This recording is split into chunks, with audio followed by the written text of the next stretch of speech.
সুপ্রিয় শিক্ষার্থী, আমি সকলকে স্বাগত জানাচ্ছি আজকের অনলাইন বাংলা ক্লাসে। আমরা সুনির্মল বসু কর্তৃক রচিত বিখ্যাত এবং অসাধারণ একটি কবিতা নিয়ে আলোচনা করছিলাম, যে কবিতায় আমরা প্রকৃতির তুচ্ছাতি তুচ্ছ যে উপাদান উপকরণগুলো আছে, সেই উপাদান উপকরণগুলো আমাদের জীবনের জন্যে কতটা বড় হয়ে উঠতে পারে, কতটা মহান হয়ে উঠতে পারে, এই প্রকৃতির ছোট্ট ছোট্ট উপাদান উপকরণগুলো আমাদের জীবনের জন্যে কতটা শিক্ষণীয় হতে পারে, আমাদের জীবনকে গড়ে তোলার ক্ষেত্রে কতটা বড় ভূমিকা রাখতে পারে, জীবনকে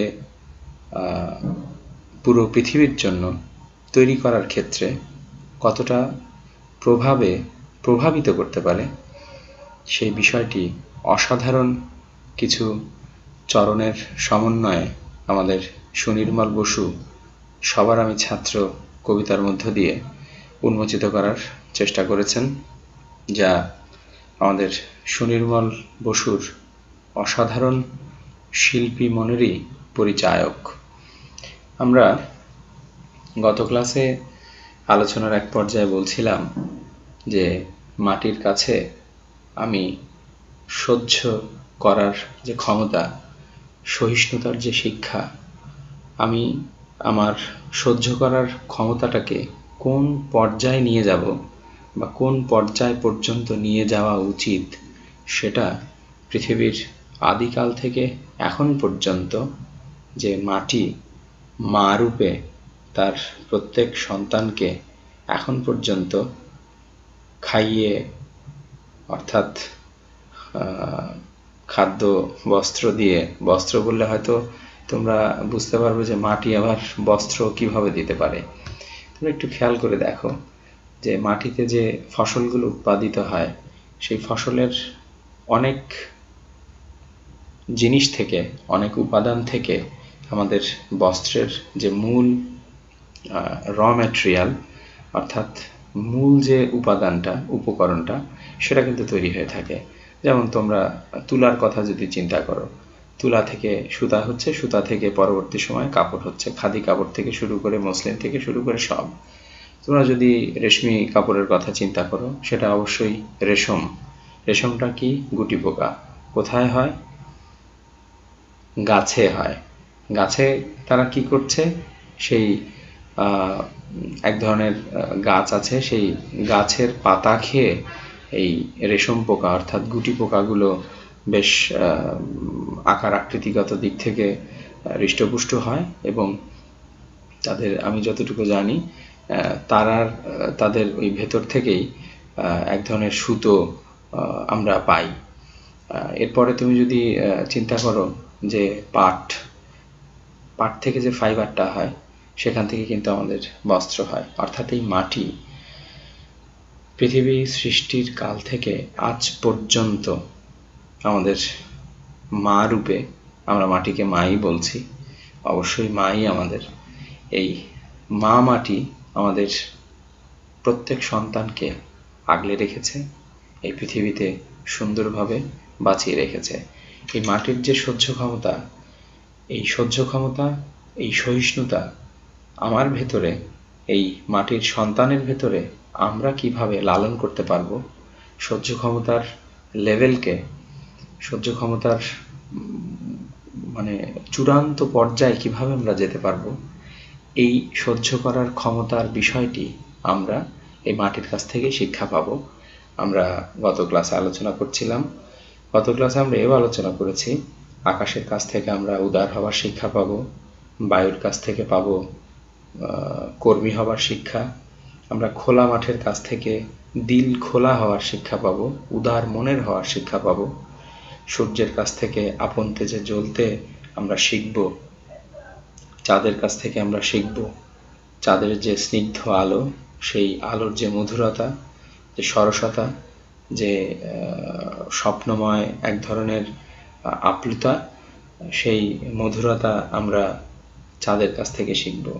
আবার সাগরের কাছ থেকে আমরা সাগরের মতো রত্ন আকরযুক্ত হৃদয়বান মানুষে রূপান্তরিত হতে পারবো। এই বিষয়গুলো বোধহয় আমরা আলোচনা করেছিলাম। আজকে আমরা কবিতার পরবর্তী যে অংশগুলো আছে সে অংশগুলোর মধ্যে সুনির্মল বসু কি বোঝাতে চেয়েছেন, প্রকৃতির অনুষঙ্গগুলোর মধ্য দিয়ে আমরা কিভাবে আরো বেশি চমৎকৃতভাবে শিক্ষা লাভ করতে পারি, এক একজন মানুষ অন্য মানুষের জন্য কিভাবে বন্ধুরূপে আবির্ভূত হতে পারি, সে বিষয়গুলো দেখার চেষ্টা করব। পরের চরণে আমরা দেখছি, আপন কাজে কঠোর হতে পাষাণ দিল দীক্ষা। পাষাণ শব্দের অর্থ পাথর। আমরা এর আগে পাহাড় সম্পর্কে পড়েছিলাম যে পাহাড় আমাদের তার মতো সুউচ্চ, মৌন এবং মহান হওয়ার শিক্ষা দেয়। আর এখানে পাষাণ, পাষাণ শব্দের অর্থ এখানে কঠোর, কঠিন। অর্থাৎ তুমি যে কাজ করছো, অর্থাৎ শিক্ষার্থী তোমরা যে কাজ করছো, তোমাদের মূল কাজের মধ্যে এখন একটা, সেটা হচ্ছে জীবনকে যথাযথভাবে গড়ে তোলার জন্য পাঠে মনোনিবেশ করা, লেখাপড়ার দিকে মনোনিবেশ করা, নতুন নতুন সৃজনশীলতা দিয়ে নতুন নতুন আইডিয়াকে উজ্জীবিত করা। এটা হচ্ছে তোমাদের কাজ। একজন শ্রমিকের কাজ যথাযথভাবে তার যে দায়িত্ব আছে, কর্তব্য আছে, সেই কাজকে সুসম্পন্ন করার এই দায়িত্ব কর্তব্য মাথায় নিয়ে তার সেই কাজকে সুচারুরূপে সম্পন্ন করা। একজন চিত্রশিল্পীর কাজ তার চিত্রের মধ্য দিয়ে সমাজকে পরিবর্তন করা। তাহলে আপন কাজে তুমি যদি শিথিলতা প্রদর্শন করো, আপন কাজে তুমি যদি অবহেলার দৃষ্টান্ত উপস্থাপন করো, তুমি যদি আপন কাজে কঠোর হবার দৃষ্টান্ত উপস্থাপন করতে না পারো, এই দীক্ষা, এই শিক্ষা যদি আমরা পাষাণের কাছ থেকে নিতে না পারি, আমরা যদি আপন কাজে কঠোর না হতে পারি, শেষ পর্যন্ত আমরা জীবনে যেমন সফল হতে পারবো না, আমাদের সমাজকে, আমাদের দেশকে, এমনকি পৃথিবীকে সফলতার দ্বার প্রান্তে নিয়ে যেতে পারবো না। সেজন্যই আমাদের এই কঠোর, কঠিন, দৃঢ় এই যে পাথর, এই যে পাষাণ, অর্থাৎ পাষাণ দিলের মতো হতে হবে নিজের কাজে। নিজের কাজে কখনো অবহেলা করা যাবে না। এই বিষয়টি শিক্ষা আমরা এই পাষাণের কাছ থেকে পেতে পারি, এই দীক্ষা আমরা পাষাণের কাছ থেকে পেতে পারি। পরবর্তী চরণে সুনির্মল বসু যে জিনিসটা, যে জায়গাটি দেখানোর চেষ্টা করেছেন ঝর্ণা সম্পর্কে, প্রকৃতির আর একটি অপরূপ অনুষঙ্গ ঝর্ণা। তোমরা জানো যে ঝর্ণার সামনে গিয়ে যখন তার এই বাড়ি পতন আমাদের চোখের সামনে ধরা দেয়, আবার কানের ভেতরে অর্থাৎ কর্ণকুহরে এই যে ঝর্ণার যে ঝরঝর অবিরত পানি পড়ার যে শব্দ আমাদের কানের মধ্যে এক ধরনের দোতনা তৈরি করে, সুরের তৈরি করে, সেটা আমাদের মনের মধ্যে আসলে এক ধরনের গান এবং সুর ও মূর্ছনা তৈরি করে। এই ঝর্ণা আমাদের মনের মধ্যে গান তৈরি করার মধ্য দিয়ে আমাদের ভেতরটাকে, আমাদের মনটাকে, আমাদের হৃদয়টাকে একটা পরিপূর্ণ মানুষে, একটা হাস্যোজ্জ্বল আনন্দময় একজন মানুষে রূপান্তরিত করতে সাহায্য করে। ফলশ্রুতিতে যে মানুষ নিজে আনন্দিত, যে মানুষ নিজে সুখী, সে অপর মানুষকে সুখী করতে পারে। আর যে মানুষ নিজে দুঃখী, নিজের আত্মকেন্দ্রিকতা নিয়ে সবসময় ব্যস্ত, সবসময় সে তার নিজের দুঃখ বোধগুলোকে নিয়ে চিন্তা করছে, যার ভেতরে গান নেই। একটি কথা এরকম আছে যে যার ভেতরে গান নেই সে তো মানুষই না। তাহলে এই গানটি তৈরি করছে এবং গানের মধ্য দিয়ে একজন মানুষকে আসলে মানুষে রূপান্তরিত করছে, যে প্রকৃতির অনুষঙ্গ, যার কাছ থেকে আমি শিখছি, সে হচ্ছে আমাদের এই ঝর্ণা। এই ঝর্ণার কাছ থেকে আমার মনের মধ্যে, আমার প্রাণের মধ্যে আনন্দময় এক অনুভূতির সুরমূর্ছনা তৈরি হচ্ছে এই ঝর্ণার ভেতর দিয়ে। পরবর্তী চরণে সুনির্মল বসু দেখানোর চেষ্টা করেছেন যে শ্যামবনানীর সরসতা আমায় দিল ভিক্ষা। অর্থাৎ আমার শ্যামল সবুজ যে প্রকৃতি, এই প্রকৃতি থেকে যে জিনিসটা আমি হাত পেতে নেব, ভিক্ষুকের মতো নেব, সেটি হচ্ছে শ্যামবনানীর সরলতা এবং সরসতা। আমি ভিক্ষুকের মতো হাত পেতে আমার এই প্রকৃতির কাছ থেকে সরলতা এবং সরসতা নেব। যেমন আমি সরস হব অন্যের জন্য, তেমনি আমি অন্যের জন্য কঠোর কঠিন নয়, কঠিন দিলের অধিকারী নয়, বরং সরল এবং সরস দিলের অধিকারী হব। তবেই অন্য মানুষ আমার কাছ থেকে মানুষ হিসেবে যা প্রত্যাশা করে সেই প্রত্যাশাটুকু পূরণ করতে সক্ষম হব। তবে নিজের যে কাজ, সে কাজে অবশ্যই আমি আগেই বলেছি পাষাণের মতো কঠোর হব। যদি পাষাণের মতো কঠোর হই, পরবর্তী সময়ে ঠিক এই শ্যাম বনানীর শিক্ষা নিয়ে আমি যেমন সরল হতে পারবো, ঠিক তেমনি সরসও হতে পারবো। কেননা যে যত বেশি নিজের কাজে কঠিন কঠোর, সে অন্যের জন্যে ততটাই সরস, রসযুক্ত, কোমল এবং মায়াময় একজন মানুষ। এটা আমরা বাস্তবেও দেখেছি। এই শিক্ষা আমরা প্রকৃতি থেকে নিতে পারি। এরপর গুরুত্বপূর্ণ যে লাইনটি, এটি তোমাদের বাড়ির কাজ হিসেবে আমি দিয়েছি, যে বিশ্বজোড়া পাঠশালা মোর, সবার আমি ছাত্র। এই যে বিশ্বের ক্ষুদ্রাতি ক্ষুদ্র উপাদান উপকরণগুলোর মধ্য দিয়ে আমরা এখন পর্যন্ত যে বক্তব্যগুলো উপস্থাপন করেছি, সেই সমস্ত বক্তব্যগুলো এই লাইনের মধ্যে রয়েছে, যে বিশ্বজোড়া পাঠশালা মোর। আমার পাঠশালা শুধু যে কোনো প্রতিষ্ঠান কেন্দ্রিক, কোনো শিক্ষককে কেন্দ্র করে গড়ে উঠছে এমন নয়। পুরো বিশ্বের সমস্ত উপাদান উপকরণের জন্যেই যেন আমি সৃষ্টি হয়েছি, আমাকে সৃষ্টি করা হয়েছে, এবং পৃথিবীর সমস্ত জায়গা থেকে যেন আমি জ্ঞান আহরণ করে অন্য মানুষের জন্যে, নিজের জন্যে, সবার জন্যে একটা শান্তিময় অবস্থা তৈরি করে দিতে পারি। এই বিষয়টি সুনির্মল বসু তার এই কবিতার মধ্যে দেখানোর চেষ্টা করেছেন, যার প্রমাণস্বরূপ তিনি এই লাইনটি, এই চরণটি বলেছেন যে বিশ্বজোড়া পাঠশালা মোর, সবার আমি ছাত্র। সমস্ত বিশ্বের কাছ থেকে আমরা শিখব। আমরা এক্ষেত্রে সবাই পুরো বিশ্বের এই উপাদান উপকরণ প্রকৃতি, এই প্রকৃতির কাছ থেকে আমরা শিখব। প্রকৃতি আমাদের এখানে শিক্ষক হিসেবে কাজ করছেন। পরের যে লাইনটি, সেটি হচ্ছে, এই পৃথিবীর বিরাট খাতায় পাঠ্য যেসব পাতায় পাতায়।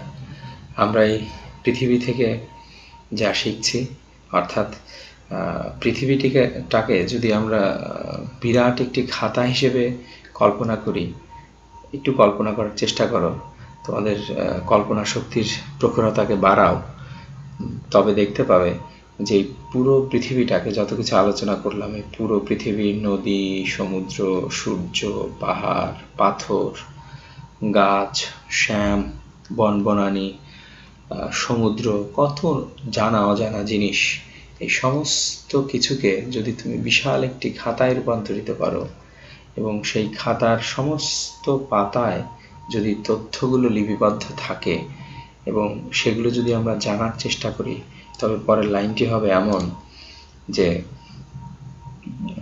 এই পৃথিবীর বিরাট খাতায় পাঠ্য যেসব পাতায় পাতায় শিখছি সেসব কৌতূহলে, সন্দেহ নেই মাত্র। কোনো সন্দেহ কি আছে শিক্ষার্থীরা? এতক্ষণ আমরা যে বিষয়গুলো নিয়ে আলোচনা করলাম, কোনো সন্দেহের কি অবকাশ আছে যে পুরো পৃথিবীর সমস্ত জায়গাগুলো সম্পর্কে আমি কৌতূহলী, এবং সমস্ত জায়গা থেকেই আমি শিখতে পারি, এবং আরও যে জায়গাগুলো আছে সেখান থেকে আমার শিক্ষণীয় বিষয় আছে। সামনের যে একটি ঘাস ফুল কিভাবে ফুটে আছে, সেখান থেকেও নিশ্চয়ই আমি শিখতে পারি। শুধু কি দরকার? আমি বলেছিলাম ঐশ্বরিক দৃষ্টি দরকার, অর্থাৎ দিব্য দৃষ্টি দরকার, দিব্য জ্ঞান দরকার, আর সূর্যের মতো আপন তেজে জ্বলতে শেখা দরকার, এবং সেই জ্বলে পুড়ে অঙ্গার হওয়ার মধ্য দিয়ে অপরের নিমিত্তে কিছু করার যে আত্মপ্রয়াস, আত্মস্পৃহা, সেটাকে আমরা দেখছি যে সুনির্মল বসু তার এই কবিতার মধ্য দিয়ে দেখানোর চেষ্টা করেছেন।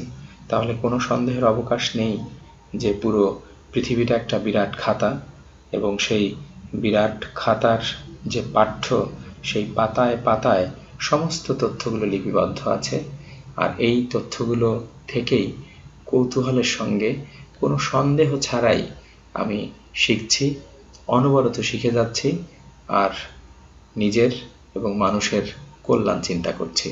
সুপ্রিয় শিক্ষার্থী, আমরা বিখ্যাত একটি কবিতা, অসাধারণ একটি কবিতা, যে কবিতা তোমাদের ভেতরটাকে বদলে দিতে পারে, তোমাদের জানার আগ্রহের সীমাকে বাড়িয়ে দিতে পারে, এমন একটি কবিতা আমরা পাঠ করে আজকে শেষ করলাম। ছোট্ট একটি বাড়ির কাজ আমি দিয়েছি, যে বিশ্বজোড়া পাঠশালা মোর, সবার আমি ছাত্র। এই উক্তিটি তোমরা কবিতার আলোকে আমার আজকের এবং গত ক্লাসের এবং তার আগে আরেকটি ক্লাস আমি নিয়েছিলাম, এই 3টি ক্লাসের আলোকে তোমরা আলোচনা করবে। আজকের মতো অনলাইন ক্লাসের আমি সমাপ্তি ঘোষণা করছি। সকলকে ধন্যবাদ।